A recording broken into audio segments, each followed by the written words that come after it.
আপনাদের পড়ে শোনাচ্ছিলাম জ্যাক লন্ডনের বিখ্যাত উপন্যাস দ্য সি উলফ। উপন্যাসটির আজ ৭ম পর্ব, ৭ম অধ্যায়। কিন্তু আশ্চর্যের বিষয়, সকলের আশঙ্কা সত্ত্বেও আমাদের জাহাজে চরম কোনো দুর্ঘটনা ঘটল না। উত্তরে এবং পশ্চিমে আমরা এগিয়ে গেলাম সাবলীল গতিতে। শেষে জাপানের উপকূলে পৌঁছে বিশাল শিলের পালের সাক্ষাৎ পেলাম। অসীম অতল প্রশান্ত সাগরের কোনখানে থেকে এই শিলের পাল প্রতি বছর উঠে এসে উত্তরে বেরিং সাগরের দিকে ভেসে যায় তা কেউ জানে না।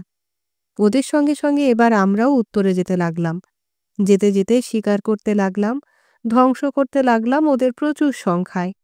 শিল শিকারের পর চামড়া ছাড়িয়ে নিয়ে লবণ দিয়ে তুলে রাখা হলো। পরে তারা নগরে বন্দরে শৌখিন মহিলাদের সুন্দর কাঁধের শোভাবর্ধন করবে। শিলের নিষ্প্রয়োজনীয় মৃতদেহ আমরা সমুদ্রের পানিতে ছুঁড়ে ফেলে দিতে লাগলাম। সেখানে তখন হাঙ্গরের মহোৎসব। নিষ্ঠুর নির্দয় এই হত্যালীলা এবং তার রমণীর জন্য কোনো মানুষ শিলের তেল বা মাংস খায় না। এক একদিন সার্থক ও সফল শিকার পর্বের শেষে আমি দেখেছি আমাদের ডেক শিলের মৃতদেহ আর চামড়ায় ভরে গেছে। ডেকের মেঝে রক্ত আর চর্বিতে পিচ্ছিল হয়ে উঠেছে। এমনকি জাহাজের দড়ি, কাছি, মাস্তুল, রেলিং সব রক্তে লাল হয়ে গেছে। সবাই গভীর মনোযোগের সাথে কষায়ের মতো বড় বড় তীক্ষ্ণধার ছুরি নিয়ে রক্তরঞ্জিত উলঙ্গ বাহু আর হাত দিয়ে সমুদ্রের বুক থেকে ধৃত এই সুন্দর প্রাণীগুলির দেহ থেকে তাদের ছাল ছাড়িয়ে নিতে ব্যস্ত। আমার কাজ ছিল শিকারী নৌকা থেকে শিল এনে সেগুলি গুনে তার হিসাব রাখা, চামড়া খোলানোর তদারক করা এবং তারপর ডেক ধুয়ে মুছে আবার সব ঝকঝকে তকতকে করে রাখা। কাজটা মনোরম ছিল না। আমার দেহ মন সবকিছু এর বিরুদ্ধে বিদ্রোহ করত। তবু এই যে এত লোককে খাটানো, তাদের তদারক করা, নির্দেশ দেয়া, পরিচালনা করা, এতে আমার উপকার হয়েছিল। যে সামান্য পরিচালনা বা প্রশাসনিক ক্ষমতা আমার ভেতর ছিল, এর মাধ্যমে তার বিকাশ ঘটল। এর ফলে আমার ব্যক্তিত্ব দৃঢ় ও শক্ত হল। নিঃসন্দেহে খুকি ভ্যান উইডেনের পক্ষে এই অভিজ্ঞতার ফল শুভ ছাড়া মন্দ হয়নি। একটা বিষয় আমি ভালো করে উপলব্ধি করলাম, একদা আমি যে মানুষ ছিলাম তা আর কোনোদিন হতে পারব না। বাঘা লার্সেনের তীব্র ধ্বংসাত্মক সমালোচনা মানব জীবন সম্পর্কে আমার আশা ও আস্থাকে বিনষ্ট না করলেও বহু ছোট ছোট বিষয়ে গভীর পরিবর্তন সাধন করেছিল। অতীতে জীবনের রুক্ষ বাস্তব দিক সম্পর্কে আমি প্রায় কিছুই জানতাম না। সেদিন থেকে নিজেকে আমি সর্বদা সযত্নে সসংকোচে দূরে সরিয়ে রাখতাম। বাঘা লার্সেন আমার সামনে সে জগতের দ্বার উন্মোচন করে দিয়েছিল। চিন্তা ও ভাবজগতের বাইরে বাস্তব পৃথিবীতে যেভাবে সত্যি সত্যি জীবন পরিচালিত হয়, এবার আমি তা ভালোভাবে লক্ষ্য করতে শিখলাম। জীবনের একান্ত বাস্তব সত্যাবলীকে চিনতে শিখলাম। অস্তিত্বের নিতান্ত নৈর্ব্যক্তিক ও মূর্ত বিষয়গুলির উপর কতগুলি বিশেষ মূল্য আরোপ করতে শিখলাম। শিল শিকার ভূমিতে পৌঁছার পর বাঘা লার্সেনের সঙ্গে আমার সংযোগ আরেকটু বৃদ্ধি পেল। আবহাওয়া তখন চমৎকার। শিকারী আর খালাসিরা সবাই নিজের নিজের নৌকা নিয়ে শিল শিকারে ব্যস্ত। সমস্ত জাহাজে শুধু আমি আর বাঘা লার্সেন। আর টমাস মাগ্রিস যে ধর্তব্যের মধ্যেই নয়। অবশ্য ব্যাপারটার মধ্যে খেলা খেলা বা চিত্তবিনোদনের কিছুই ছিল না। ৬টি নৌকা পাখার মতো ছড়িয়ে সমুদ্রের বুকে এগিয়ে যেত, ক্লান্তিহীনভাবে শিকার করত। রাত না হলে কিংবা ঝড়ের তারা না থাকলে জাহাজে ফিরে আসত না। মাঝে মাঝে যে কোনো দুটি নৌকার মাঝখানে ১০ থেকে ২০ লাইনের ব্যবধানও ঘটত। বাতাসের দিকে লক্ষ্য রেখে, শেষ নৌকাটির দিকে চোখ রেখে আমাদের জাহাজ এমনভাবে চালাতে হতো যেন ঝড় উঠলে সব নৌকাগুলো অনুকূল বাতাসের বেগে সহজেই দ্রুত বেগে জাহাজের কাছে পৌঁছে যেতে পারে। দুজন মাত্র লোকের পক্ষে গোষ্ঠের মতো জাহাজকে সামলানো, বিশেষ করে কড়া বাতাস উঠলে, খুব সোজা কাজ ছিল না। জাহাজ চালাতে হবে, নৌকার দিকে চোখ রাখতে হবে, পাল তুলতে কিংবা নামাতে হবে চটপট করে। এইসব কাজ আমার খুব তাড়াতাড়ি না শিখে উপায় ছিল না। জাহাজ চালাতে শেখা কঠিন হলো না, সেটা তাড়াতাড়ি আয়ত্ত হয়ে গেল। কিন্তু মাস্তুল আর পালের দড়ি বেয়ে বেয়ে তরতর করে উপরে ওঠা কর্মটি বেশ কঠিন মনে হলো। কিন্তু চিন্তা জগতের বাইরে নিজে অন্য ক্ষমতার গুণেও যে আমার বেঁচে থাকার যোগ্যতা এবং অধিকার আছে, বাঘা লার্সেনের সামনে তার প্রমাণ দেবার জন্য আমার মনে একটা দুর্দম জেদ জেগেছিল। তাই ওই কাজটাও শেষ পর্যন্ত তাড়াতাড়ি শিখে ফেললাম।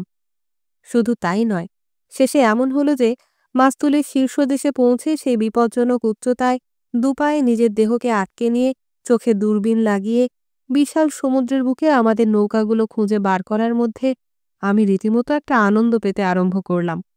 একটা চমৎকার সুন্দর দিনের কথা আমার মনে পড়ছে। ভোরবেলা নৌকাগুলো বেরিয়ে গেছে। দেখতে দেখতে তারা চারদিকে ছড়িয়ে পড়ল।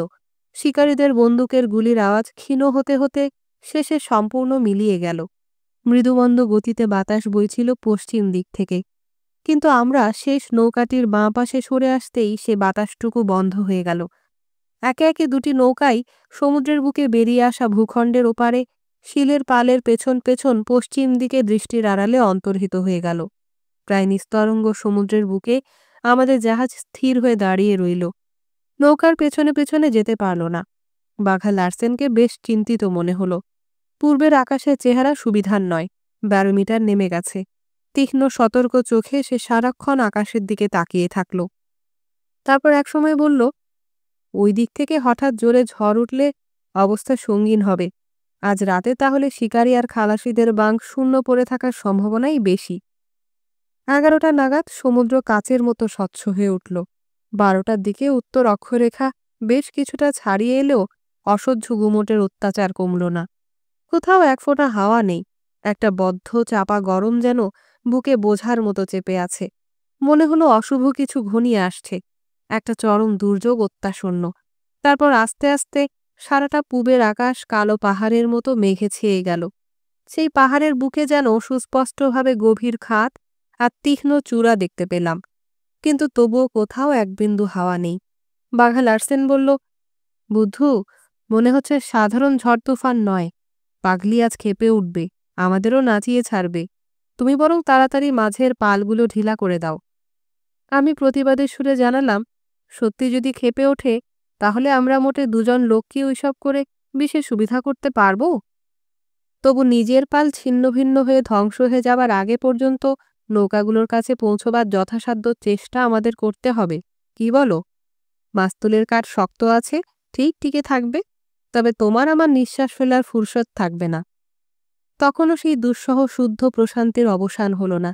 আমরা চিন্তাকুল মনে তাড়াতাড়ি খানা খেয়ে নিলাম। সমুদ্রের বুকে ওই ভূখণ্ডের আড়ালে 18 জন লোক কোথায় কি করছে কে জানে। আর এদিকে পাহাড়ের মতো কালো মেঘের সারি সারি পুঞ্জ আমাদের দিকে দ্রুত ধেয়ে আসছে। বাঘা লার্সেনকে দেখে যদিও খুব বেশি আলোড়িত বলে মনে হলো না, তবু আমি লক্ষ্য করলাম যে তার নাকের কাছটা থেকে থেকে একটু কুঞ্চিত হয়ে উঠছে। তার চলনে একটা নতুন দ্রুততা এসেছে। তার মুখ গম্ভীর, মুখের রেখা ঋজু ও কঠোর, কিন্তু তার দুচোখ স্বচ্ছ নীল। সেখানে একটা আশ্চর্য দ্যুতি, একটা উজ্জ্বল ঝিকিমিকি আভা। মনে হলো ভয়ঙ্কর উল্লাসে তার সারা অন্তর পূর্ণ হয়ে উঠেছে। সানন্দ চিত্তে সে আসন্ন সংগ্রামের প্রতীক্ষা করছে। একটুক্ষণের মধ্যেই জীবনের একটি মহান মুহূর্তের সম্মুখীন হবে, এই চেতনায় সে উদ্বেলিত ও শিহরিত। আসন্ন ঝড়ের কথা ভেবে একবার সে হঠাৎ বিদ্রূপ ভরা গলায় চরম ঔদ্ধত্যের ভঙ্গিতে উচ্চস্বরে আপন মনে হেসে উঠল। আমি লক্ষ্য করছি কিনা খেয়ালও করল না। আজও আমার সামনে সে ছবি উজ্জ্বলভাবে ফুটে আছে। আরব্য উপন্যাসের দুর্ধর্ষ দৈত্যের সামনে যেন দুঃসাহসী কোনো মানব বুক ফুলিয়ে দাঁড়িয়ে আছে। নিয়তিকে সে হেলা ভরে তাচ্ছিল্য করে যেন বলছে, দেখি কি করতে পারো, আমি তোমাকে ডরাই না। রান্নাঘরের দরজার কাছে গিয়ে বাবুর্চিকে উদ্দেশ্য করে সে বলল, কুকি, তোমার হাঁড়ি পাতিল ধোয়া হলেই ডেকের ওপর চলে এসো, অনেক কাজ আছে। নিজের উপর আমার সপ্রশংস মুগ্ধ দৃষ্টির উত্তাপ অনুভব করে মুখ ঘুরিয়ে আমাকে উদ্দেশ্য করে সে বলল, বুদ্ধু, এইখানেই মুদিরাও হার মানে। ওমর খৈয়াম এটা বুঝতে পারেননি। আমার মনে হয় তিনিও পূর্ণ জীবনের স্বাদ থেকে বঞ্চিত হয়েছেন। এতক্ষণে পশ্চিম আকাশও মশীলিপ্ত হয়ে উঠেছে। সূর্য ম্লান হতে হতে এখন সম্পূর্ণ দৃষ্টির আড়ালে অন্তর্হিত হয়ে গেছে। বেলা মাত্র 2টো, কিন্তু একটা ভুতুরে গোধূলির ম্লান আলো আমাদের আচ্ছন্ন করে ফেলল। মাঝে মাঝে একটা লালচে দ্যুতি ঝিলিক দিয়ে যেতে লাগল। সেই ক্ষণিক দ্যুতিতে বাঘা লার্সেনের মুখ জ্বলতে লাগল। উত্তেজিত কল্পনার প্রভাবে আমার শেষে মনে হলো আমি যেন তার মাথার চারপাশে আলোর মালা দেখছি। একটা অপার্থিব নিস্তব্ধতার মাঝখানে আমরা নীরব প্রতীক্ষায় বসে রইলাম। দেখতে দেখতে আসন্ন দুর্যোগের ছোট ছোট নানা চিহ্ন, শব্দ আর নড়াচড়া নির্ভুলভাবে আমাদের চেতনায় ধরা পড়ল। বদ্ধ চাপা গুমোট অসহ্য হয়ে উঠল। আমার কপালে বিন্দু বিন্দু ঘাম দেখা দিল। নাক বেয়ে দরদর করে ঘাম পড়তে লাগলো। মনে হলো মাথাটা ঘুরছে, বোধহয় এখনই অজ্ঞান হয়ে পড়ে যাব। আমি তাড়াতাড়ি হাত বাড়িয়ে রেলিংটা ধরে ফেললাম। আর ঠিক তখনই সরসর করে প্রথম হালকা মৃদু বাতাসের ঢেউ উঠল। বাতাস এলো পূর্ব দিক থেকে, কানে কানে কথা বলার মতো ফিসফিস করে। নেতিয়ে পড়া চট নড়ল না একটুও। তবু আমার মুখে আমি সেই ঠান্ডা বাতাসের স্পর্শ পেলাম। আমার কপাল যেন জুড়িয়ে এলো। নিচু গলায় বাঘা লার্সেন ডাকল, কুকি। বাবুর্চি বিবর্ণ পাংশু মুখে তার দিকে তাকালো। ঠিক কোনো মুহূর্তে সামনের একটি পাল কিভাবে প্রথমে শিথিল করে, তারপর টান টান করে বাতাসের পিঠে তুলে দিতে হবে। কাপ্তান সে সম্বন্ধে ওকে নির্দেশ দিয়ে বলল, যাও, ভুল করো না। করলে আর জীবনে দ্বিতীয় ভুল করার অবকাশ পাবে না, বুঝেছ? তারপর আমার দিকে ফিরে প্রধান পালগুলো কিভাবে দ্রুত ঘুরিয়ে আবার নতুন করে তুলে দিতে হবে সে কথা বুঝিয়ে দিয়ে বলল, যত তাড়াতাড়ি করতে পারবে মিস্টার ভ্যান উইডেন, তত কম কষ্টকর বলে মনে হবে। আর যদি দেখো যে কুকি হাত পা চালিয়ে চটপট কাজ করছে না, সঙ্গে সঙ্গে তাকে 2 ঘাও লাগিয়ে দিও। ওর কথায় আমি খুশি হয়ে উঠলাম। আমাকে আদেশ দেবার সময় কোনো ভীতি প্রদর্শনের দরকার মনে করেনি সে। ওর উদ্দেশ্যও আমি বুঝলাম। বাতাসের প্রথম ধাক্কার সুযোগ নিয়ে সে পাল তুলে দিয়ে আমাদের নৌকার খোঁজে পাড়ি দিতে চায়। বাঘা লার্সেন জাহাজের হালের চক্রের দিকে চলে গেল। আমি সামনে পালের কাছে গিয়ে দাঁড়ালাম। আবার ফিসফিস করে হাওয়া উঠল। তারপর আরেকবার। পালের ক্যানভাস অলসভাবে নড়ে উঠল। বাবুর্চি প্রার্থনা ভরা রুদ্ধ গলায় বলে উঠল, মঙ্গলময়ের কৃপায় মিস্টার ভ্যান উইডেন, ঝড়টা একদমকে ছুটে আসছে না। সেজন্য আমিও নিঃসন্দিগ্ধভাবে ঈশ্বরের প্রতি কৃতজ্ঞতা বোধ করলাম। যেভাবে আমাদের সবগুলো পাল টানানো রয়েছে, তাতে কোনো আকস্মিক পরিস্থিতিতে যে কি সাংঘাতিক দুর্ঘটনা ঘটতে পারে, এতদিনে তা আমার জানা হয়ে গিয়েছিল। এদিকে বাতাসের ফিসফিসানি প্রবল হয়ে এলো। খাওয়ার দমকে আমাদের পাল ফুলে ফেঁপে উঠল। গোস্ট নড়ে উঠল। বাঘা লার্সেন হালে চাকা ঘুরিয়ে দিল। বাতাস এবার ঠিক আমাদের পেছনে, ক্রমেই উত্তাল হয়ে উঠছে। মাথার উপর আমাদের পাল পতপত করে উঠছে। জাহাজের অন্যত্র কোথায় কি হচ্ছে তা দেখাবার অবসর আমার ছিল না। হঠাৎ জাহাজ একটু ঘুরতেই পালের অবস্থান বদলে গেল। দুহাতে দড়ি, কাছি, পালের রশি ইত্যাদি নিয়ে তখন আমি প্রচণ্ড ব্যস্ত। সমস্ত কাজ গুছিয়ে যখন শেষ করলাম, তখন দেখি যে গোস্ট দ্রুত বেগে দক্ষিণ পশ্চিম দিকে ছুটে চলেছে। জাহাজের একপাশ থেকে বাতাস বইছে, আর জাহাজের সবগুলি পাল ডান দিকে। পরিশ্রমে উত্তেজনায় আমার বুক তখন ঢিপ ঢিপ করছে। তবু শ্বাস নেবার জন্য আমি থামলাম না। দ্রুত লাফিয়ে মাস্তুল বেয়ে উঁচুতে উঠে গিয়ে বাতাস আরও প্রবল আকার ধারণ করার আগেই সবকিছু ভালো করে টেনে বেঁধে সুরক্ষিত করে রাখলাম। তারপর বাঘা লার্সেনের কাছে গেলাম পরবর্তী নির্দেশের জন্য। বাঘা লার্সেন মাথা নেড়ে আমার কাজে তার সন্তোষ জানালো। তারপর আমার কাছে হালের চাকা ছেড়ে দিল। বাতাস ক্রমেই প্রবল হয়ে উঠছে। সমুদ্রের বুকে ঢেউয়ের উদ্দামতা বেড়ে চলেছে। 1 ঘন্টা ধরে আমি একটানা জাহাজ চালালাম। প্রতি মুহূর্তে আমার কাজ কঠিন থেকে কঠিনতর হয়ে উঠল। এই রকম পরিস্থিতিতে ইতপূর্বে কোনোদিন আমি জাহাজ চালাইনি। বাঘা লার্সেন আমার দিকে ফিরে বলল, এখন একবার দূরবীন নিয়ে উপরে উঠে দেখো নৌকোগুলো চোখে পড়ে কিনা। 10 মাইলের বেশি পথ আমরা এতক্ষণে অতিক্রম করেছি। জাহাজের গতি বর্তমান মুহূর্তে ঘন্টায় প্রায় 13-14 মাইল হবে। চমৎকার এই গোস্ট। আমি মাস্তুল বেয়ে প্রায় 70 ফুট উঁচুতে উঠে থামলাম। সামনের বিশাল সমুদ্রের উচ্ছ্বসিত পানির দিকে তাকিয়ে আমি বুঝতে পারলাম যে তাড়াতাড়ি একটা কিছু করতে না পারলে আজ আর আমাদের লোকজনকে উদ্ধার করার আশা নেই। চারদিকে চোখ মেলে কোথাও আমি কিছু দেখতে পেলাম না। সত্যি বলতে কি, বিক্ষুব্ধ সমুদ্রের দিকে তাকিয়ে আমার মনে হলো এই উত্তাল তরঙ্গের মাঝখানে ওই রকম ঠুনকো নৌকা কিছুতেই এতক্ষণ টিকে নেই। নিশ্চয়ই পানির নিচে তলিয়ে গেছে। আমি বাতাসের প্রকৃত বেগ এতক্ষণ উপলব্ধি করতে পারিনি, কারণ বাতাসের সপক্ষে আমরা এগিয়ে যাচ্ছিলাম। এবারে এতটা উঁচুতে উঠে আমি যেন নিজেকে জাহাজের ভেতর থেকে দূরে সরিয়ে নিয়ে এসে একটা আলাদা দৃষ্টিকোণ থেকে তাকে লক্ষ্য করলাম। প্রাণের স্পন্দনে সজীব চঞ্চল বেগবান গোস্টকে ফেনিল বিক্ষুব্ধ তরঙ্গমালার মধ্য দিয়ে আশ্চর্য স্পষ্টতার সঙ্গে ছুটে যেতে দেখলাম আমি। কখনো কখনো সে যেন এক ঝটকা দিয়ে বিরাট একটা ঢেউয়ের পাহাড়কে তার ডান দিকের ডেকের ওপর দিয়ে ছুঁড়ে পার করে দিল। ডান দিকের রেলিং ঝুঁকে পড়ল। তার উপর দিয়ে ফেনিল পানির স্রোত ছুটে চলে গেল টকবক করতে করতে। এইসব মুহূর্তে জাহাজের দোলানির জন্য আমি সবেগে বাতাসের মধ্য দিয়ে দড়ি আর কাছি আর কাঠ ধরে অবিশ্বাস্য দ্রুততায় এক মাথা থেকে আরেক মাথায় দুলে দুলে পার হয়ে গেলাম। মনে হলো আমি যেন বিরাট কোনো উল্টো করা পেন্ডুলামের মাথায় বসে আছি। ৭০-৮০ ফুট উঁচুতে এই কাণ্ডে আমার মাথা ঘুরে উঠল একবার। মুহূর্তের জন্য কোনো রকমে হাত আর পা দিয়ে নিজেকে আঁকড়ে রেখে দুর্বলভাবে আমি থরথর করে কাঁপতে লাগলাম। নিখোঁজ নৌকার তল্লাশে দৃষ্টিপাত করার ক্ষমতা তখন আমার ছিল না। নিচে আমাদের জাহাজকে উল্টে ফেলবার চেষ্টায় রত গর্জমান অধীর উন্মত্ত তরঙ্গমালা ছাড়া কিছুই তখন আমার চোখে পড়ল না। কিন্তু সেই সমুদ্রের বুকে আমাদের লোকজনের কথা মনে পড়তেই আমি মুহূর্তের মধ্যে নিজেকে সামলে নিলাম।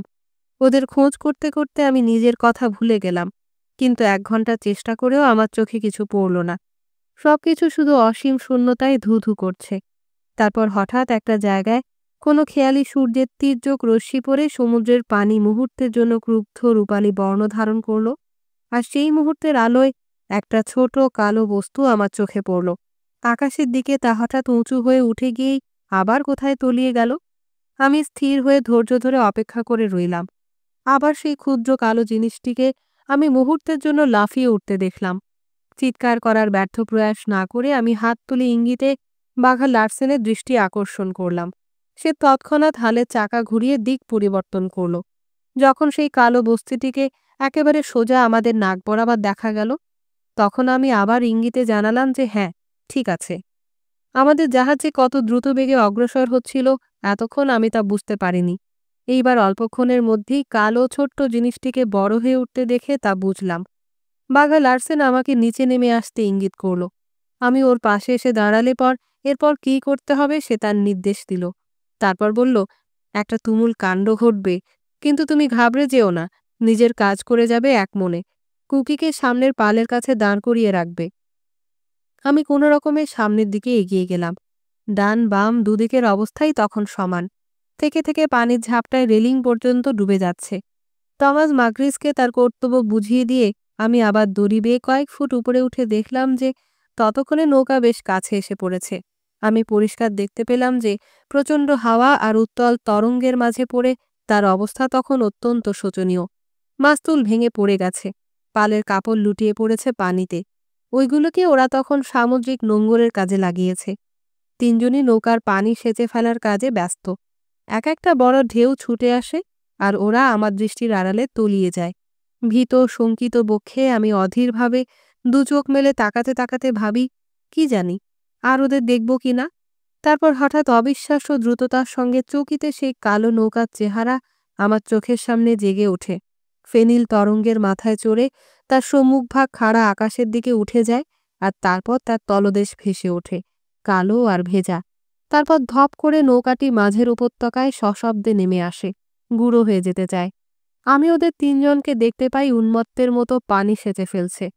নৌকাটির প্রতিটি পুনরাবির্ভাব আমার কাছে মনে হলো একটি অত্যাশ্চর্য অলৌকিক ঘটনা।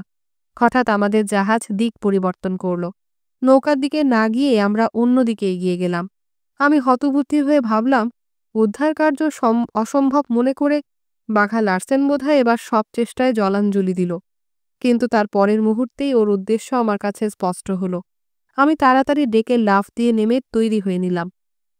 আমাদের জাহাজ যখন ঠিক বাতাসের সামনে, নৌকাটি একপাশে বেশ খানিকটা দূরে, হঠাৎ জাহাজটা যেন হালকা শিথিল হয়ে গেল। কোনো রকম টানাপোড়েন, সংঘাত বা পরিশ্রমের চিহ্ন নেই। সঙ্গে সঙ্গে গতিবেগও অকস্মাৎ বেড়ে উঠল। তারপর হাওয়ার মুখে পেছনে ভর দিয়ে সেটা যেন প্রচণ্ড দ্রুততার সঙ্গে শোঁ করে ঘুরে গেল। জাহাজটি অর্ধচক্র ঘুরে আসতেই সরাসরি হাওয়ার প্রচণ্ড ঝাপসা এসে আমাকে আচমকা আঘাত করল। একটু আগে এই হাওয়ার ঝাপটা থেকে আমরা পালিয়ে গিয়েছিলাম। আমি ব্যাপারটা লক্ষ্য করিনি, এর জন্য একটুও প্রস্তুত ছিলাম না।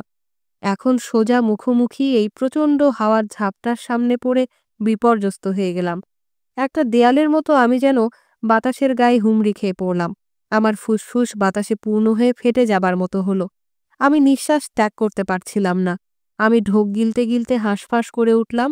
আমার নিঃশ্বাস প্রায় রুদ্ধ হয়ে এলো। আমাদের জাহাজ একপাশে হেলে পড়ল, টলমল করে উঠল, আর ঠিক তখনই আমি দেখলাম একেবারে আমার মাথার উপরে একটা বিরাট ঢেউ। আমি দ্রুত একপাশে সরে গিয়ে নিঃশ্বাস বন্ধ করে ওপরের দিকে চোখ তুলতেই দেখলাম যে সেই পাহাড়ের মতো উত্তুঙ্গ তরঙ্গমালা আমাদের জাহাজের উপর দিয়ে উঠে এসেছে। আমি একেবারে সরাসরি সেই ঢেউয়ের নিচে।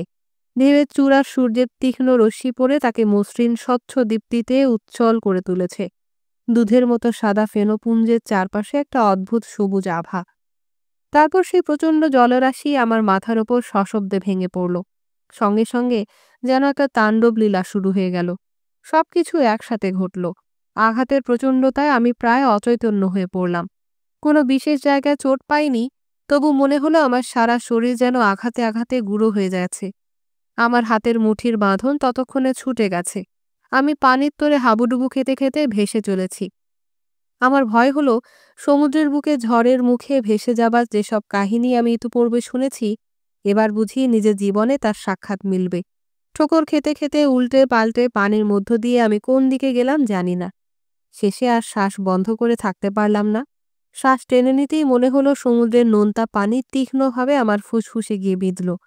কিন্তু এই সমস্ত বিপর্যয়ের মধ্য দিয়ে একটি কথা আমি মুহূর্তের জন্য বিস্মৃত হইনি। আমাকে সামনের পাল পেছনের দিকে ঠেলে নিয়ে বাতাসের উল্টো দিকে তুলে দিতে হবে। মরণের ভয় আমার ছিল না। কোনো রকমে যে প্রাণে বেঁচে যাব সে সম্পর্কে আমার কোনো সন্দেহ ছিল না। অর্ধচেতনার মধ্যে একটিমাত্র চিন্তা আমার সারা অস্তিত্বকে অধিকার করে রইল। বাঘা লার্সেনের নির্দেশ পালন করতে হবে। এই ভাবনার সঙ্গে সঙ্গে বাঘা লার্সেনের চেহারা যেন আমার চোখের সামনে ফুটে উঠল। চারদিকের উন্মত্ত তাণ্ডবের মধ্যে সে জাহাজের হালকা চাকা ধরে অটল অনড় হয়ে দাঁড়িয়ে আছে। দৃপ্ত ভঙ্গিতে ঝড়ের মোকাবেলা করার জন্য প্রতীক্ষা করছে। একসময় আমি গড়াতে গড়াতে সজোরে জাহাজের রেলিংয়ের গায়ে ধাক্কা খেলাম। এবার শ্বাস নিতেই বুক ভরে গেল বাতাসে। আহ, কি মিষ্টি বাতাস! আমি উঠে দাঁড়াতে চেষ্টা করলাম, কিন্তু আবার কিসের সঙ্গে ধাক্কা লেগে পড়ে গেলাম। হামাগুড়ি দিয়ে একটু এগিয়ে যেতেই সামনে দেখলাম যে টমাস মার্গ্রিস মাটিতে পড়ে গোঙাচ্ছে। কিন্তু তখন সেদিকে নজর দেবার আমার সময় ছিল না। পালের অবস্থান পরিবর্তন করতে হবে আমাকে, এবং তাড়াতাড়ি। সামনের ডেকের ওপর এগিয়ে গিয়ে দেখলাম যে সবকিছু যেন লণ্ডভণ্ড হয়ে গেছে। চারদিকে ভাঙা কাঠের টুকরা, ছেঁড়া চট, দুমড়ানো লোহার পাত ইতস্তত ছড়িয়ে আছে। গোস্টকে কে যেন দুমড়ে মুচড়ে টুকরো টুকরো করে ছিঁড়ে ফেলার উন্মত্ত প্রয়াসে ব্যস্ত। কয়েকটা পালের কাপড় ফালি ফালি হয়ে ছিন্ন হয়ে গেছে। বাঁধন খোলা দড়ি আর কাছি প্রচণ্ড বাতাসে সাপের মতো হিসহিস করে দুলছে, পাক খাচ্ছে। তার ঠিক এই সময়ে সামনের দিকের পালের মাস্তুলের মাথা থেকে তার লৌহ দণ্ডটি স্থানচ্যুত হয়ে সশব্দে নিচে পড়ল। আরেকটু হলেই একেবারে আমার মাথার ওপর পড়ত। এই ঘটনাটি আমাকে যেন নতুন করে উদ্বুদ্ধ করল। আমার মনে হলো এখনও আশা আছে। বাঘা লার্সেনের সাবধান করে দেয়া কথা কটি আমার মনে পড়ল। সাংঘাতিক একটা কিছু যে ঘটবে সে তার সুস্পষ্ট ইঙ্গিত দিয়েছিল। আর এখন তাই তো ঘটছে। কিন্তু বাঘা লার্সেন নিজে কোথায়? এবার চোখ তুলে তাকাতেই আমি তাকে দেখতে পেলাম। প্রধান পালের কাপড় নিয়ে সে তখন ধস্তাধস্তি করছে। তার হাতের মাংসপেশিগুলি ফুলে ফুলে উঠছে, আর জাহাজের অংশটি ঢেউয়ের দোলায় যেন আকাশের গায়ে লাফিয়ে উঠে যাচ্ছে। পাশ দিয়ে ছুটে যাওয়া সমুদ্রের উন্মত্ত তরঙ্গরাশির পটভূমিকায় আমি বাঘা লার্সেনকে অত্যন্ত স্পষ্ট করে দেখতে পেলাম। এই সব এবং আরও অনেক কিছু বস্তুতপক্ষে একটি তাণ্ডব ও ধ্বংসলীলার পরিপূর্ণ জগৎ। খুব সম্ভব 15 সেকেন্ডের মধ্যে আমি দেখে নিলাম। তার অর্থ হৃদয়ঙ্গম করলাম। ছোট্ট নৌকাটির কি হলো দেখার জন্য আমি দাঁড়ালাম না। আমি লাফ দিয়ে আমার কাজে লেগে গেলাম। নির্ধারিত পালের কাপড়ে ততক্ষণে হাওয়া লেগে গেছে। ফুলে ফেঁপে উঠছে, পতপত করে উঠছে, মাঝে মাঝে বন্দুকের গুলির মতো শব্দ করছে। আমি আমার প্রাণপণ শক্তি প্রয়োগ করে ধীরে ধীরে ওটাকে পেছনে ঠেলে দিলাম। কোনো চেষ্টা ত্রুটি করিনি আমি। বাঘা লার্সেনের নির্দেশ সাধ্যমতো পালন করলাম। আমার আঙুলের মাথা ফেটে রক্ত ঝরতে লাগলো, তবু আমি থামলাম না। শেষে হঠাৎ একসময় পালের কাপড় ঢিলা হয়ে এলো। তাড়াতাড়ি করে হাতের কাজ শেষ করে আমি উঠে দাঁড়ালাম। বাঘা লার্সেন তখন চেঁচিয়ে উঠল, তাড়াতাড়ি শক্ত করে ওটা বেঁধে এদিকে এসো। আমি ওকে অনুসরণ করতে করতে লক্ষ্য করলাম যে এই ধ্বংসলীলার মধ্যেও একটা মোটামুটি শৃঙ্খলা বিরাজ করছে। কয়েকটা পাল ছিঁড়ে খুঁড়ে নিশ্চিহ্ন হয়ে গেলেও গুটি কয়েক তখনও অক্ষত আছে। তাদের পরিবর্তিত স্থানে কাজেও লাগছে। বিক্ষুব্ধ সমুদ্রের বুক চিরে আমাদের জাহাজ তখনও এগিয়ে যেতে পারছে। এবার আমি নৌকাটির খোঁজে চোখ ফিরালাম। বাঘা লার্সেন জাহাজে নৌকা টেনে তুলবার আংটা, দড়ি, কাছি ইত্যাদি ঠিক করে নিল। মাত্র 20 ফুট দূরে আমাদের বাঁ দিকে একটি ঢেউয়ের মাথায় তখন নৌকাটি দুলছে। এমন আশ্চর্য নৈপুণ্যের সঙ্গে বাঘা লার্সেন হিসাব করে জাহাজটি চালিয়েছে যে আমার মনে হলো এখন আর করণীয় কিছুই নেই। দেখতে দেখতে জাহাজ প্রায় নৌকার উপরে এসে পড়বে। তখন নৌকার গায়ে লাগানো আংটার মধ্যে আমাদের হাতের দড়ি বাঁধা হুঁক গলিয়ে দিয়ে জাহাজের বুকে টেনে তুললেই হবে। কিন্তু যত সহজে ব্যাপারটা লিখে ফেললাম, ঠিক তত সহজে কাজটার সমাধা হলো না। নৌকার সম্মুখাংশে কার্ফুট, পেছনে উফটি উফটি আর মাঝখানে কেলি। আমরা আরেকটু এগিয়ে যেতেই আমি তিনজনকেই পরিষ্কার দেখতে পেলাম। এক মুহূর্তের জন্য ওরা একটা ঢেউয়ের মাথায় চড়ে ঊর্ধ্বে উঠে গেল, আর আমরা ঢেউয়ের নিচু টানে পড়ে তলিয়ে গেলাম। পরের মুহূর্তে ঠিক তার উল্টোটা ঘটল। আমরা এবার ঢেউয়ের মাথায়, ওরা নিচে। এই প্রচণ্ড ওঠানামার মধ্যে আমার ভয় হলো গোস্ট অনিবার্যভাবে নৌকার উপরে পড়ে গিয়ে তাকে গুঁড়ো করে দেবে। কিন্তু ঠিক মুহূর্তটি আসতেই আমি নির্ভুলভাবে আমার হুক বাঁধা দড়ি উফটির কাছে চালান করে দিলাম, আর বাঘা লার্সেন তার হাতেরটি পৌঁছে দিল কার্ফুটের কাছে। চোখের পলকে হুক লাগানো হয়ে গেল, এবং আরেকবার ঢেউয়ের দোলা লাগাতেই ঠিক সময় বুঝে ওরা তিনজনই একসঙ্গে লাফ দিয়ে জাহাজে উঠে এলো। তারপর সে ঢেউয়ের দোলাতেই জাহাজটি একটু কাত হলো। নৌকাটা আস্তে জাহাজের গায়ে এসে লাগলো, এবং পরবর্তী ঢেউয়ের ধাক্কা আসবার আগেই আমরা এক টানে নৌকাটিকে ডেকের ওপর তুলে উপর করে শুইয়ে দিলাম। কার্ফুটের বাঁ হাত থেকে তখন ফিনকি দিয়ে রক্ত ছুটছে। একটা আঙুল কেমন করে যেন একদম পিষে গেছে, কিন্তু তার মুখে সেই যন্ত্রণার অভিব্যক্তি দেখলাম না। অক্ষত ডান হাত দিয়ে সে নৌকাটিকে সস্থানে বেঁধে রাখার কাজে আমাদের সাহায্য করল। নৌকা তদারক শেষ হতে না হতেই বাঘা লার্সেন বলে উঠল, উফটি, ওদিকের পাল এবার নামিয়ে ফেলো। আর কেলি, তুমি পেছনের দিকে এসে ওধারের পাল ঢিলা করে দাও। কার্ফুট, সামনে গিয়ে মাগরিজের কি হয়েছে দেখো। মিস্টার ভ্যান উইডেন, আবার মাছ তুলবে ওপরে ওঠো। যেতে যেতে ছেঁড়া খোঁড়া অকেজো সব জিনিসপত্র কেটে সাফ করে ফেলো। সবাইকে প্রয়োজনীয় নির্দেশ দিয়ে আবার সে বাঘের মতো লাফ দিয়ে পেছনে হালের কাছে চলে গেল। আমি তার কথা মতো দড়ি আর কাঠ বেয়ে বেয়ে উপরে উঠে গেলাম।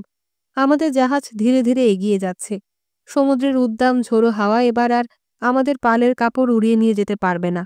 যেগুলো রক্ষা করা গেছে সেগুলো নামিয়ে নেওয়া হয়েছে। আমি দড়ি, কাছি আর কাঠের গায়ে নিজেকে শক্ত করে আঁকড়ে নিয়ে আমাদের ডেকের দিকে চোখ ফেরাতেই চমকে উঠলাম। কোথায় ডেক? সেখানে সমুদ্রের পানি থই থই করছে, টকবক করছে। সেই পানির পাহাড় ছাড়িয়ে শুধু দুটো মাস্তুলের মাথাকে উঁচু হয়ে দাঁড়িয়ে থাকতে দেখলাম। ওই মুহূর্তে গোস্ট নিঃসন্দেহে পানির নিচে তলিয়ে গিয়েছিল, কিন্তু তারপরে একপাশের কঠিন চাপ থেকে নিজেকে ধীরে ধীরে মুক্ত করে সে আবার সোজা হয়ে দাঁড়ালো। তিমি মাছের পিঠের মতো সমুদ্রের বুক থেকে তার ডেক আস্তে আস্তে উপরে ভেসে উঠল। তারপরেই আমাদের জাহাজ উন্মত্ত সমুদ্রের মধ্য দিয়ে উন্মাদের মতো দ্রুত বেগে ছুটে চলল। আমি ছোট্ট একটি পতঙ্গের মতো ওই উঁচুতে ঝুলতে ঝুলতে অন্য নৌকাগুলির খোঁজে চারদিকে তীক্ষ্ণ দৃষ্টিপাত করতে লাগলাম। আধ ঘণ্টাখানেক পর দ্বিতীয় নৌকাটির দেখা মিলল। উল্টে গেছে সেটা, আর তার কিনারা ধরে মরিয়া হয়ে ঝুলছে জ্যাক হর্নার, মোটা লুই আর জনসন। এবার আমি উপরে থাকলাম। বাঘা লার্সেন একাই উদ্ধার কার্য পরিচালনা করল। আগের মতোই ধীরে ধীরে নৌকার কাছে এগিয়ে গেলাম আমরা। দড়ি আর হুক ছোড়া হলো, আর বানরের মতো ওরা লাফিয়ে জাহাজে উঠে এলো। কিন্তু এবার নৌকাটা জাহাজের গায়ে লেগে খান খান হয়ে ভেঙে গেল। তবু সেই ভাঙা নৌকাই সযত্নে শক্ত করে নিজের জায়গায় আটকে রাখা হলো। সময় মতো আবার এটাকে মেরামত করে কাজে লাগানো যাবে। আবার ঝড়ের মুখে আমাদের জাহাজ ছুটল। মাঝে মাঝে পানির নিচে প্রায় ডুবে গেল তার সমস্ত শরীর। আমার মনে হলো আর বুঝি ভেসে উঠবে না। হালে চাকা ছিল কোমর উঁচুতে, প্রায়ই সেই চাকা পর্যন্ত পানি উঠে এলো। সেই সব মুহূর্তে আমার মনে হলো সমগ্র বিশ্ব চরাচরে আমি বুঝি একা ঈশ্বরের মুখোমুখি দাঁড়িয়ে আছি, তার প্রচণ্ড রোষবহ্নি প্রত্যক্ষ করছি। ঠিক তারপরে আবার চাকা ভেসে উঠতে দেখলাম পানির ওপর। দেখলাম চওড়া বলিষ্ঠ কাঁধ নিয়ে বাঘা লার্সেন সেখানে দাঁড়িয়ে আছে। শক্ত হাতে ধরে আছে ওই চাকা। পার্থিব কোনো দেবতা যেন ঝড়কে তুচ্ছ করে নিজের ইচ্ছে মতো জাহাজকে পরিচালিত করতে করতে গা থেকে ঝড়ের অজস্র পানির ধারা ঝেড়ে ফেলে দিচ্ছে। কি অপার এই বিস্ময়, কি অপরূপ এই বিস্ময়! কাঠ আর কাপড়ের এই দুর্বল সামান্য জিনিস নিয়ে নগণ্য মানুষ প্রকৃতির প্রচণ্ড সংঘাতকে কিরকম হার মানিয়ে এগিয়ে চলেছে। আগের মতোই গোস্ট একবার ঢেউয়ের নিচু টানের সমুদ্রের মাঝে তলিয়ে যায়, আবার পানির ভেতর থেকে লাফ দিয়ে ওপরে উঠে আসে। ঝড়ের উন্মত্ততার মধ্য দিয়ে সে নিঃশঙ্ক চিত্তে এগিয়ে চলল। আরও আধ ঘণ্টা পরে 5:30টার দিকে তৃতীয় নৌকাটি আমার চোখে পড়ল। তখন দিনের আলো ম্লান হয়ে একটা ভয়ঙ্কর গোধূলি নেমেছে। এই নৌকাটি উল্টে গেছে। কাছে পিঠে কোথাও কোনো জনমানুষের চিহ্ন নেই। বাঘা লার্সেন তার পূর্বতন কৌশল প্রয়োগ করল। বাতাসের সঙ্গে চতুর কারসাজি করে দূরে গিয়ে ঘুরে এগিয়ে এলো নৌকার দিকে। কিন্তু এবারে হিসেব তত নির্ভুল হলো না। প্রায় 40 ফুট দূরে গিয়ে জাহাজ পার হয়ে গেল। নৌকাকে আমরা তুলতে পারলাম না। মুহূর্তের জন্য উল্টানো নৌকাটি ঢেউয়ের ধাক্কায় ফেনিল পানির আবর্ত ছেড়ে লাফিয়ে উঠল। উফটি উফটি সেই চকিত সুযোগ তার তীক্ষ্ণ দৃষ্টিতে নম্বর পড়ে নিয়ে চেঁচিয়ে উঠল, 4 নম্বর নৌকা। হেন্ডারসনের নৌকা ওটা। বোঝা গেল যে তার সঙ্গে সঙ্গে হোলিওক আর উইলিয়ামসও গেছে। কিন্তু নৌকাটা আছে, এবং সেই শূন্য নৌকাটি উদ্ধারের জন্য বাঘা লার্সেন আরেকবার তার দুঃসাহসিক অভিযান চালালো।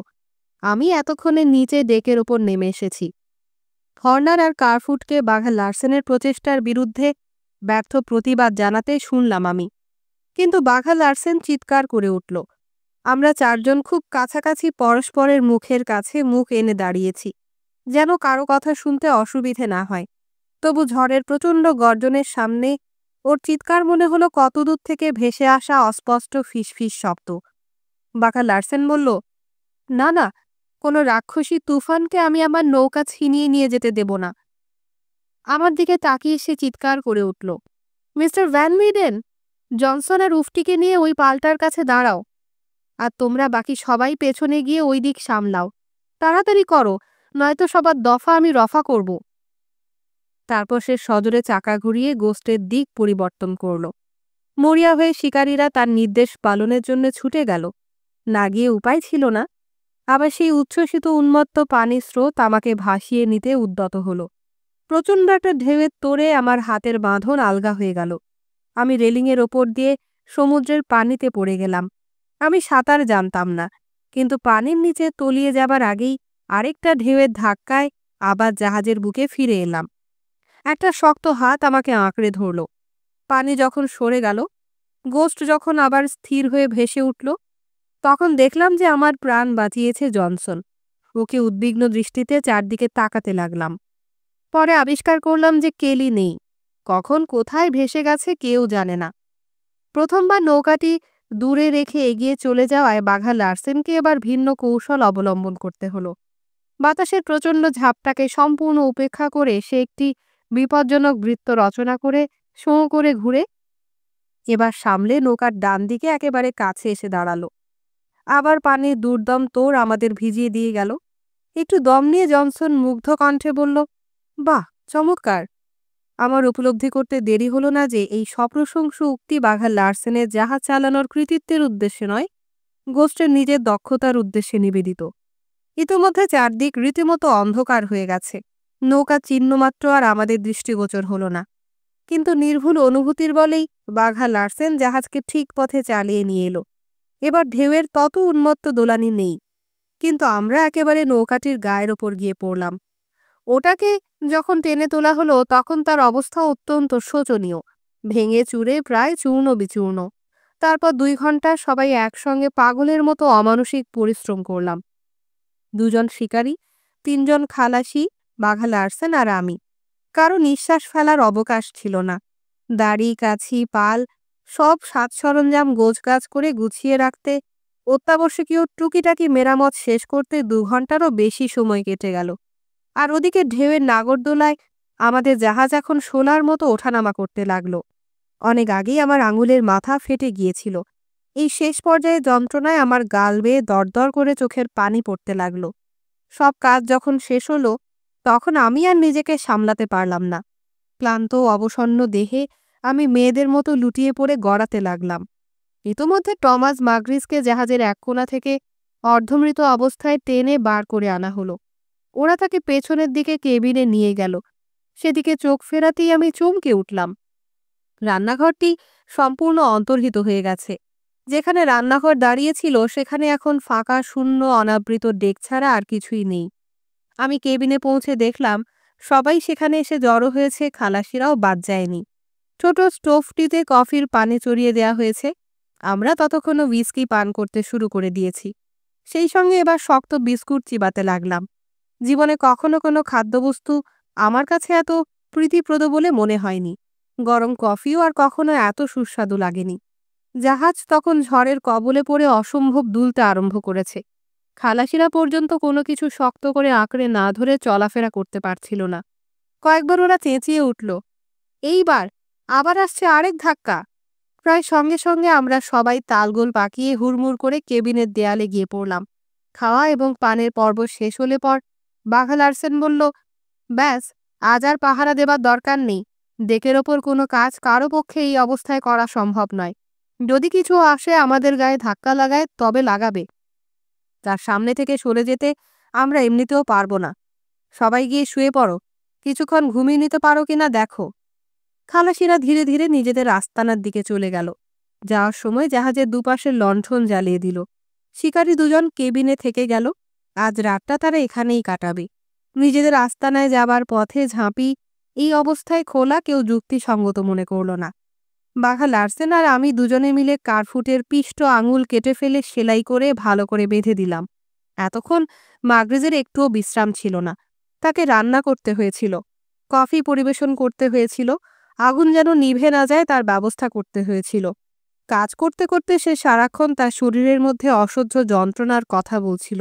এবার কসম খেয়ে বলল যে তার নিশ্চয়ই দু-একখানা পাঁজরের হাড় ভেঙে গেছে। পরীক্ষা করে দেখা গেল যে দু-একখানা নয়, 3খানা হাড় ভেঙেছে।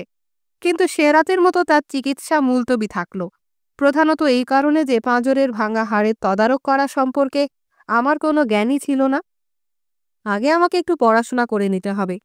এবার আমি বাঘা লারসেনকে লক্ষ্য করে বললাম, একটা ভাঙা নৌকার জন্য বোধহয় কেলির প্রাণ বিসর্জন না দিলেও চলত। উত্তর হলো, কেলির প্রাণের মূল্যও খুব বেশি কিছু ছিল না। আচ্ছা, শুভরাত্রি। আঙ্গুলের অসহ্য বেদনা, জাহাজের উন্মত্ত তাণ্ডব নৃত্য, 3-3টে নৌকার নিখোঁজ অবস্থা, সব মিলে আমার মনে হয়েছিল সে রাতে ঘুম বুঝি কিছুতেই আসবে না। কিন্তু বালিশে মাথা রাখবার সঙ্গে সঙ্গেই আমার দুচোখ ঘুমে বন্ধ হয়ে এসেছিল। আর অপরিসীম শারীরিক ক্লান্তি আর পরিশ্রমের ফলে সারা রাতের ভেতর সেই ঘুম একবারও ভাঙেনি। ওদিকে সমস্ত রাত্রি ধরে গোস্ট একাকী, চালকহীন, নির্দেশহীন পথে ঝড়ের সঙ্গে যুঝতে যুঝতে আপন মনে এগিয়ে চলল। অষ্টাদশ অধ্যায়।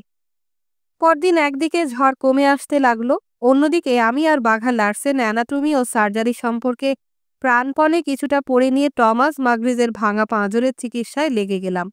তারপর খালাসিরা নৌকাগুলো মেরামত করলো, নতুন পাল তৈরি করলো, আর বাঘা লারসেন ঝড় থেমে যেতেই হারানো নৌকাগুলোর খোঁজে গতদিনের ঝড়ের পথ ধরে সারা সমুদ্র চষে ফেলল। পরপর বেশ কয়েকটি সিল শিকারী জাহাজের সাক্ষাৎ পেলাম আমরা। তারাও নিজেদের নৌকার তল্লাশি ঘুরছে। অনেক জাহাজেই আমরা সমুদ্রের বুক থেকে উদ্ধার করা কয়েকটি নৌকা, তার মাঝিমাল্লার দেখা পেলাম। কিন্তু ওইসব জাহাজে চড়ে ঘুরে ঘুরে খুঁজেও আমাদের কাউকে দেখলাম না। শেষে সিসকো নামের একটি জাহাজে আমাদের দুটো নৌকা পেলাম।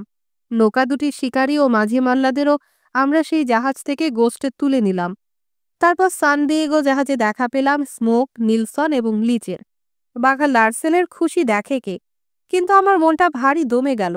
5 দিনের পর অবশেষে দেখা গেল যে আমরা মাত্র 4 জনকে খুইয়েছি, হেন্ডারসন, হলিওক, উইলিয়ামস আর কেলি। আবার আমরা সিলের পালের একপাশ থেকে শিকার অভিযানে মনোনিবেশ করলাম। শিকার করতে করতে আমরা এগিয়ে গেলাম সিলের পালের পেছনে পেছনে। এবার দেখা মিলল ভীষণ সামুদ্রিক কুয়াশার।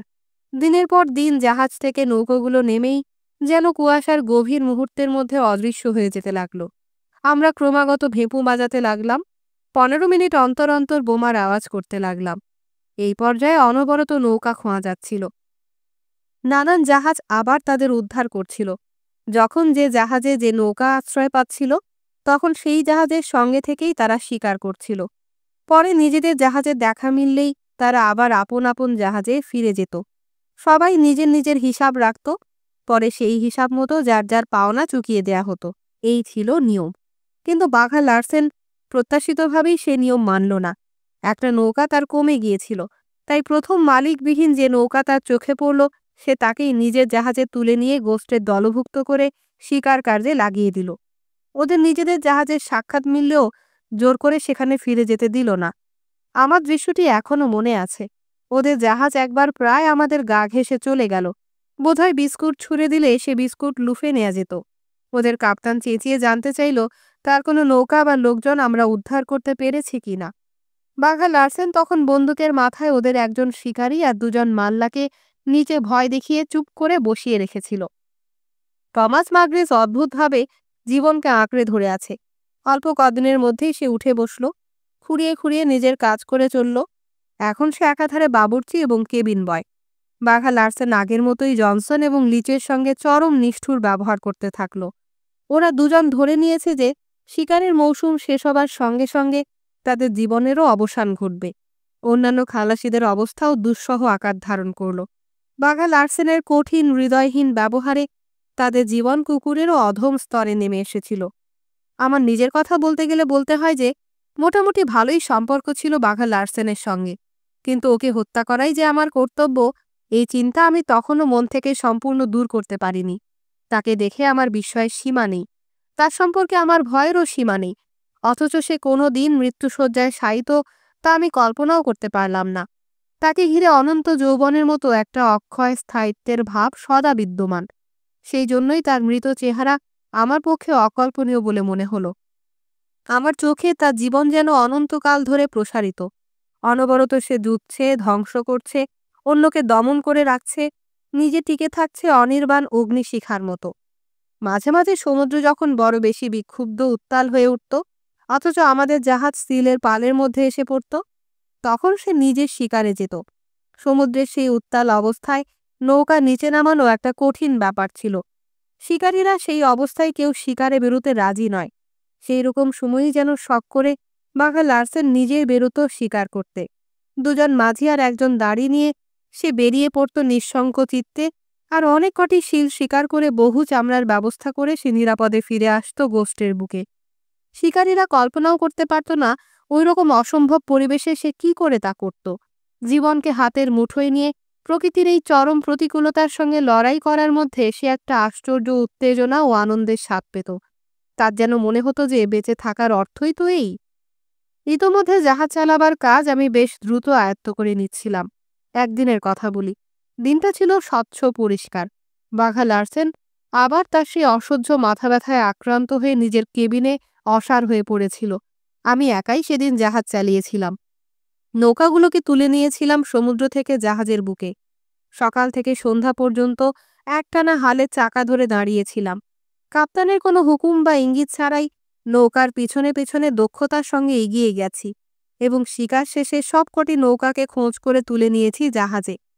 মনটা সেদিন বেশ খুশি হয়ে উঠেছিল। আমরা মাঝে মাঝে ঝড়ের মুখে পড়তাম। ওই অঞ্চলে প্রায় সারাক্ষণ ছোট বড় ঝড় লেগে থাকত। জুনের মাঝামাঝি একবার টাইফুনের পাল্লায় পড়েছিলাম। সে স্মৃতি কখনো আমার মন থেকে মুছে যাবে না। আমার ভবিষ্যৎ জীবনে তা আমূল ও অচিন্তনীয় পরিবর্তন ডেকে এনেছিল। আমরা ঘূর্ণায়মান ঝড়ের ঠিক মাঝখানে পড়েছিলাম। বাঘা লার্সেন সেই ঝড়ের কবল থেকে বেরিয়ে আসবার জন্য প্রাণপণ চেষ্টা করল। দক্ষিণ দিকে জাহাজ চালিয়ে দিল সে। সমুদ্রকে অতখানি হিংস্র রূপ ধারণ করতে আমি ইতিপূর্বে কখনো দেখিনি। পাহাড়ের মতো ঢেউ ঢেউ মাথায় সাদা ফেনার মুকুট পরে দানবের মতো মাতামাতি করতে লাগলো। আগেকার ঝড়ের ঢেউগুলোকে এর তুলনায় মনে হলো যেন কুলকুল করে বয়ে যাওয়া শান্ত পানির স্রোত। ঢেউয়ের বহর আর ঝড়ের নমুনা দেখে বাঘা লার্সেনও জাহাজ শিলের পালের কাছাকাছি রাখার চেষ্টা করল না। দূরে দক্ষিণের দিকে ঝড় আমাদের ঠেলে নিয়ে গেল।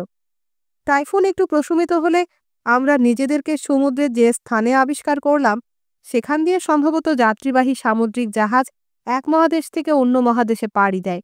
কিন্তু শিকারীরা বিস্ময়ের সঙ্গে সেই অঞ্চলেও নতুন শিলের পালের সাক্ষাৎ পেল। তারা অবাক হয়ে বলল যে তারা এরকম হতে কোনোদিন দেখেনি। এটা বোধহয় ওই আগের পালের পশ্চাৎ বাহিনী কিংবা দ্বিতীয় কোনো নতুন পাল। সে যাই হোক, সঙ্গে সঙ্গে নৌকা নামানোর হুকুম হয়ে গেল। বন্দুকের গুলিতে সারা অঞ্চল মুখরিত হয়ে উঠল। সারাদিন ধরে নিষ্ঠুর হত্যালীলা চলল। এই সময় লিজ আমার কাছে এগিয়ে এলো। আমি তখন সবেমাত্র শেষ নৌকাটির শিল আর চামড়ার সংখ্যা মিলিয়ে দেখে হিসাব বুঝে নিয়েছি। অন্ধকারের মধ্যে নিঃশব্দে আমার কাছে সরে এসে নিচু গলায় লিজ বলল, মিস্টার ভ্যান উইডেন, আমরা তীর থেকে কত দূরে আছি বলতে পারবেন? ইয়োকোহামার অবস্থানটা চার্ট দেখে আমাকে জানাবেন? ওর উদ্দেশ্য বুঝতে পেরে আমি উৎফুল্ল হয়ে উঠলাম। ইয়োকোহামার অবস্থান জানালাম তাকে, 500 মাইল দূরে উত্তর পশ্চিম দিকে। ধন্যবাদ স্যার, বলেই সে আবার নিঃশব্দে অন্ধকারের মধ্যে মিলিয়ে গেল। পরদিন সকালে দেখা গেল যে 3 নম্বর নৌকা নেই, সেই সঙ্গে জনসন এবং লিচও নেই। ওদের দুজনের বিছানা সি ব্যাগ আর অন্যান্য নৌকাগুলির পানির বোতল ও খাবারের বাক্স সেই সঙ্গে উধাও। বাঘা লার্সেন রেগে আগুন হয়ে উঠল। পাল তুলে দ্রুত বেগে সে জাহাজ ছোটালো পশ্চিম উত্তর পশ্চিম দিকে। দুজন শিকারী মাস্তুলের মাথায় উঠে সারাক্ষণ দূরবীন চোখে সমুদ্রের বুকে তীক্ষ্ণ দৃষ্টি মেলে রইল। আর বাঘা লার্সেন নিজে ক্রুদ্ধ সিংহের মতো ডেকের ওপর অনবরত পায়চারি করতে লাগল। ওদের জন্য আমার সহানুভূতির কথা তার অজ্ঞাত ছিল না, তাই তল্লাশির কাজ করার জন্য আমাকে ওপরে পাঠায়নি। তখন বাতাসের বেগ খুব প্রবল নয়, কিন্তু একটু এলোমেলো। এই সুনীল বিশাল সমুদ্রের বুকে ওই ছোট্ট কালো একরত্তি নৌকার খোঁজ করা আর খড়ের গাদায় সূঁচ খোঁজা এক ব্যাপার, কিন্তু বাঘা লার্সেন অন্য চালাকি করল। পলাতকদের নৌকা আর ডাঙার মাঝখানে নিজের জাহাজকে দ্রুত চালিয়ে নিয়ে যাবার আপ্রাণ চেষ্টা করল সে। তারপর সে ওদের প্রায় সুনিশ্চিত গতিপথের মুখে জাহাজ নিয়ে টহল দিতে লাগল। তৃতীয় দিন সকালবেলা মাস্তুলের মাথা থেকে স্মোক চিৎকার করে উঠল। সে নৌকা দেখতে পেয়েছে। সবাই ভিড় করে রেলিংয়ের ওপর এসে দাঁড়ালো। পশ্চিম দিক থেকে বেশ তীক্ষ্ণ হাওয়া বইতে শুরু করেছিল। মনে হলো হাওয়ার বেগ ক্রমেই বাড়বে।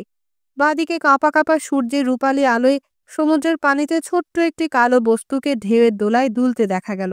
আমাদের জাহাজ দিক পরিবর্তন করে সোজা তার দিকে ধাবমান হলো। আমার বুক পাথরের মতো ভারী হয়ে উঠেছে। ভবিষ্যতের কথা ভেবে আবার প্রায় নিঃশ্বাস রুদ্ধ হয়ে এলো। বাঘা লার্সেনের দিকে তাকিয়ে দেখলাম তার দুচোখ জয়ের আনন্দে চকচক করছে। আমার মনে হলো আমি নিজেকে আর সামলে রাখতে পারবো না। এই মুহূর্তেই পাগলের মতো তার উপর ঝাঁপিয়ে পড়ব। একটু পরেই লিজ আর জনসনের ওপর কি অকথ্য অত্যাচার অনুষ্ঠিত হবে সে কথা চিন্তা করে নিশ্চয়ই ক্ষণিকের জন্য আমার মাথা খারাপ হয়ে গিয়েছিল। শুধু এটুকু আমার মনে আছে যে আমি সম্মোহিতের মতো চুপি চুপি সোজা শিকারীদের আস্তানায় গিয়ে একটা টোটা ভর্তি বন্দুক তুলে নিয়ে সিঁড়ি বেয়ে উপরে উঠে আসার উদ্যোগ করেছিলাম। ঠিক সেই সময়ই উপর থেকে বিস্মিত তীক্ষ্ণ চিৎকার আমার কানে ভেসে এলো, ওই নৌকায় 5 জন মানুষ আছে। হঠাৎ আমার সমস্ত শরীর থরথর করে কেঁপে উঠল। নিজেকে ভীষণ দুর্বল মনে হলো।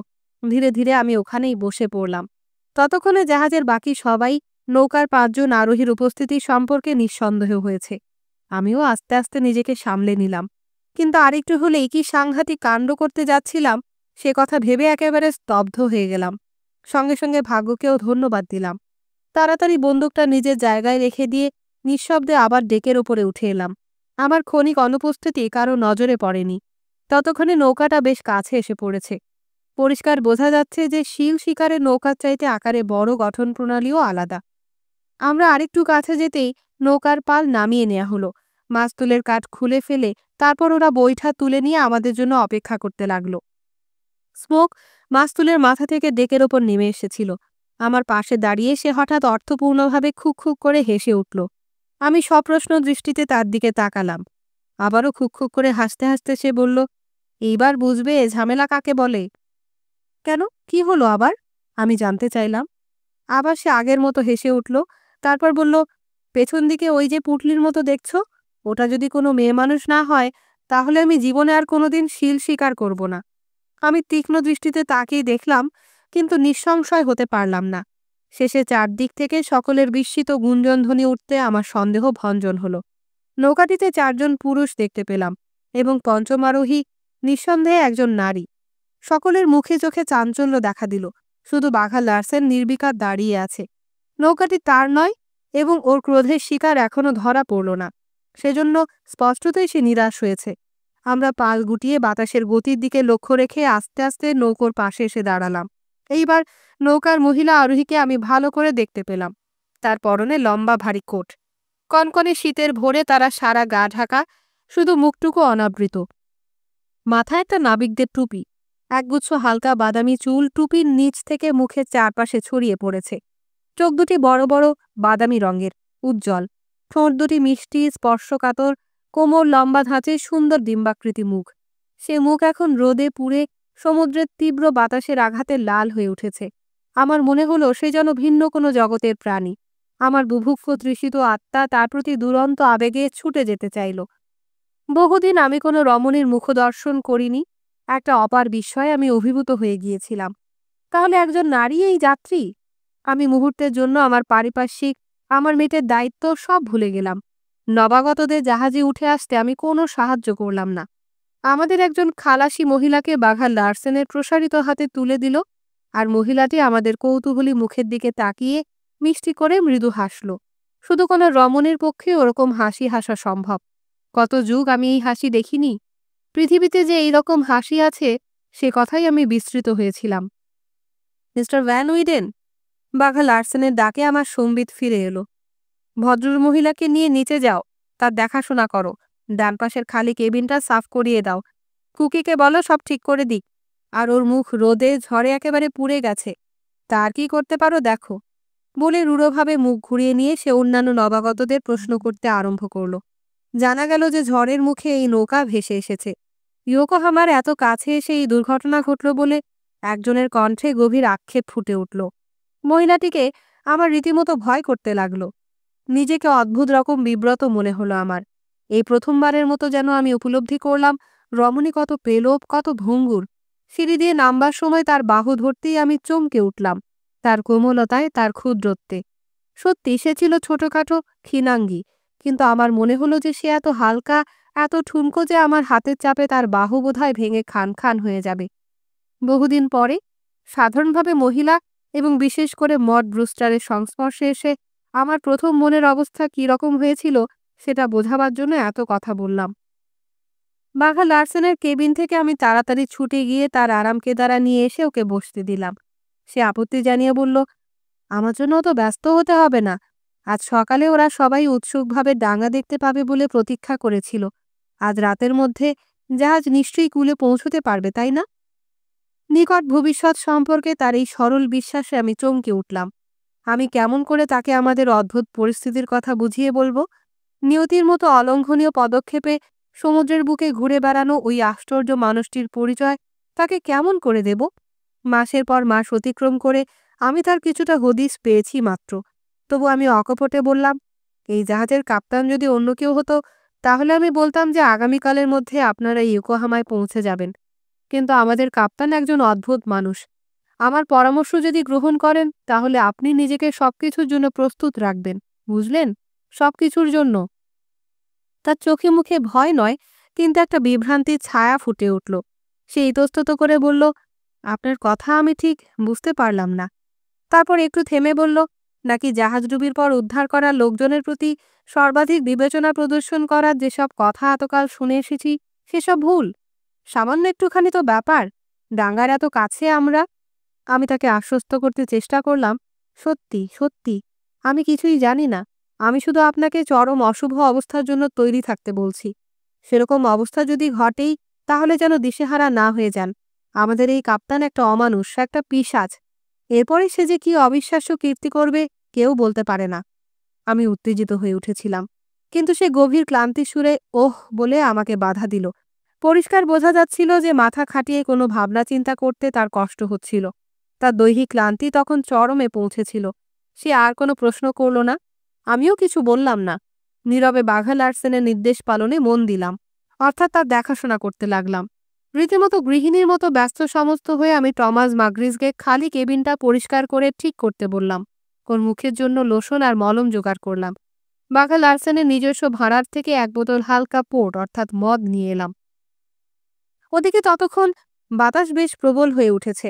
আমাদের জাহাজ তরতর করে সামনের দিকে এগিয়ে যাচ্ছে দ্রুত বেগে। আমি লিজ আর জনসনের কথা একেবারে ভুলে গিয়েছিলাম।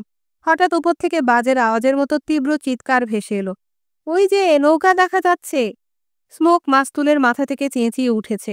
আমি তাড়াতাড়ি মহিলার দিকে ফিরে তাকালাম, কিন্তু সে তখন চরম ক্লান্তিতে চোখ বুজে গা হাত পা এলিয়ে দিয়ে আরাম কেদারায় শুয়ে পড়েছে। ওই চিৎকার তার কানে গেছে বলে আমার মনে হলো না। পলাতকরা ধরা পড়লে পর যে নিষ্ঠুর নির্যাতন অবধারিতভাবে অনুষ্ঠিত হবে, আমি তাকে সেই দৃশ্য থেকে বাঁচাতে চাইলাম। সে চরম ক্লান্ত, অবসন্ন, তাই ভালো। ও ঘুমিয়ে থাকলেই মঙ্গল। ডেকের ওপর দ্রুত পায়ের ছোটাছুটির শব্দ আর কাপ্তানের আদেশের আওয়াজ পাওয়া গেল। গতি পরিবর্তন করে জাহাজ ভিন্ন পথে ছুটল। জাহাজ পাক খেয়ে ঘুরে যেতেই কেবিনের মেঝেতে আরাম কেদারাটা উল্টে পড়বার উপক্রম হলো। আমি দৌড়ে ছুটে গিয়ে না ধরে ফেললে মহিলা চেয়ার থেকে ছিটকে পড়ে যেতেন। ওর চোখ ঘুমে জড়ানো, সেখানে খানিকটা বিস্ময়, খানিকটা বিভ্রান্তি। আমি হাত ধরে তাকে তার নিজের কেবিনে নিয়ে গেলাম। তার পা টলছে, ভালোভাবে সে হাঁটতেও পারছে না। মাগ্রিসকে আমি ধমক দিয়ে রান্নাঘরে তার নিজের কাজে পাঠিয়ে দিলাম। সে আমার মুখের দিকে তাকিয়ে হি হি করে অর্থপূর্ণভাবে হেসে উঠল। ধমক খেয়ে বাইরে গিয়ে খালাসিদের আস্তানায় সে তার শোধ নিল। সবিস্তারে ওদের কাছে পরিচারিকা হিসাবে আমার পটুত্বের কথা রটিয়ে দিল। ও আমার গায়ে ভর দিয়ে হেঁটে চলল। আমার মনে হলো আরামকেদারা থেকে উঠে নিজের কেবিনে যাবার সময় মাঝপথেই ও আবার ঘুমিয়ে পড়েছিল। কেবিনে পৌঁছে জাহাজের একটা দোলানির ধাক্কায় সে হুমড়ি খেয়ে বাঙ্কের ওপর পড়তেই ঘুম জড়ানো চোখ মুখে মৃদু হাসি ফুটিয়ে সঙ্গে সঙ্গে আবার গভীর ঘুমে তলিয়ে গেল। আমি বাঘা লার্সেনের বিছানা থেকে একটা বালিশ নিয়ে এসেছিলাম। সেই বালিশে মাথা দিয়ে ও ঘুমিয়ে পড়ল। আমি তার গায়ের ওপর একজোড়া খালাসিদের মোটা কম্বল টেনে দিলাম। তারপর ধীরে ধীরে ঘর ছেড়ে উপরে উঠে এলাম।